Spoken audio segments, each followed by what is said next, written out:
We knew that New Zealand was actually pretty competitive in lots of ways, but we have that tyranny of distance. I mean, we're at the bottom of the world, so we have to look at some things that will overcome that. So the vision became, well, how do we compensate for that? And it was an opportunity with fibre coming along to really leap ahead 1 or 2 generations than most other countries. The aim is to implement the government's policy for ultra-fast broadband, which is 75% population coverage by 2020. The particular challenges you get in New Zealand is that we're a long, thin country with mountains that run down the middle, and people like to live by the sea. Distances between places is quite large. Fibre's got to run those. By providing comprehensive coverage and vastly improved speeds, New Zealand's new ultra-broadband network has expected economic benefits of nearly $26 billion over 20 years. Local businesses and communities are already making the most of it. Here are some of the stories from the sectors of agriculture, education, business and smart city. Porirua is New Zealand's newest city, also its most ethnically and economically diverse. The council has big plans for ultra-fibre.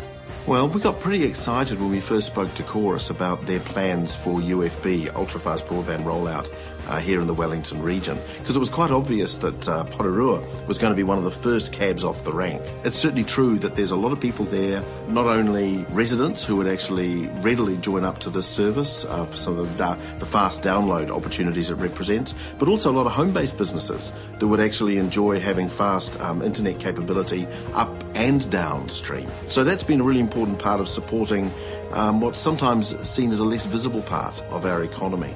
The other thing, of course, is that we want to be able to run fibre through our city centre to make sure that it actually supports our high-tech businesses and even our manufacturing businesses who are making more and more use of fibre to connect to clients or to partners or suppliers, not only in different parts of New Zealand but in other parts of the world.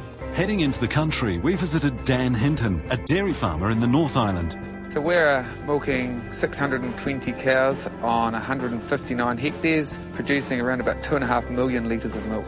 So in the past, when we were recording data, what I had to do is I had to pull out my notebook and I would write down the cow's number, and then I'd have to go home, go onto the computer or go onto a manual feed system and look up that cow's number, find out the information I required, then I have to go back and take action. These days what we do, put the cow's number into it and I can find out whatever information I want about that cow.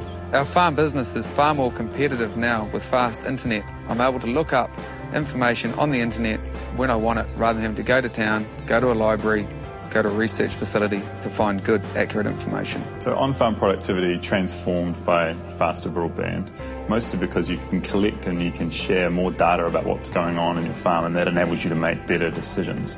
So whether that's the information on where you're putting water, or where your fertiliser is, or the data that you can now get much more quickly from the milk truck delivering you information on yesterday's milk quality, those things are all transformational. Next, we talk to Russell Burt, the principal of Point England School in Auckland's eastern suburbs. This community is the lowest socioeconomic kind of community in our country, Aotearoa, New Zealand. So we're assisting the people in our community to rent to own devices for their children at $3.75 a week. So little microloans, if you like, so that they can all have their own Chromebooks or tablet devices. Our children will be online all day long. Of course, they do things like PE and sport and art and music and te reo Māori and a whole lot of other things, but actually their operational device is an online device. They'll be working in the cloud all day and they'll be sharing that work with their friends, with their teachers, with their family, their whānau, and with other people in other parts of the world. So the tools in education were designed for a different age where the teacher knew most things and the students learn from the teacher. The opportunity with new technologies to completely transform that, where the teacher is a guide into a whole world of information that's out there and made available through the internet. Vend creates cloud software. Here's CEO Vaughan Rousell on how this Auckland-based company is taking it to the world. So Vend is a software company. We make beautiful software that powers bricks and mortar stores. So you can think of that as the front counter point of sale. So we power the software that helps retail stores sell things over the counter, but we also take care of all the back office as well. So that's inventory and reporting and all of that good stuff to run a store. So we love fast internet for many reasons. One, we're a company that runs entirely on the cloud. So everything we do, all of our software, all of our tools is online. And we do this because our product is also an online product. And the internet is how we deliver our software to our tens of thousands of retailers all around the world. Having that fast connection to the rest of the world has removed all the barriers that's prevented us from thinking that we can do world-class stuff from down here. Because instead of geography being the barrier, there is no barriers now. We can be connected to the other side of the world. We can be Skyping London. We can be pushing software to Chicago. The barriers are gone.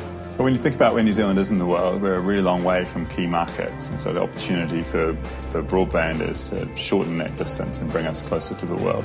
And domestically what that means is that businesses can transform the way that they operate. UFB is already transforming New Zealand's competitiveness. It brings New Zealand companies closer to their customers around the world, and it gives them access to tools that they could not have had before this. I think in 10 years' time, New Zealand looks like a much more technologically savvy country. I think it will be in the top few in the OECD in this space. I think we've become a national laboratory for a whole range of systems and services. I think we'll look at it in hindsight and say this was one of the best investments in New Zealand's future. With expected economic benefits of nearly $26 billion, New Zealand's Ultra-Broadband Initiative is an inspiration to nations around the world who are also looking at ultra-broadband to improve competitiveness and increase prosperity for their citizens.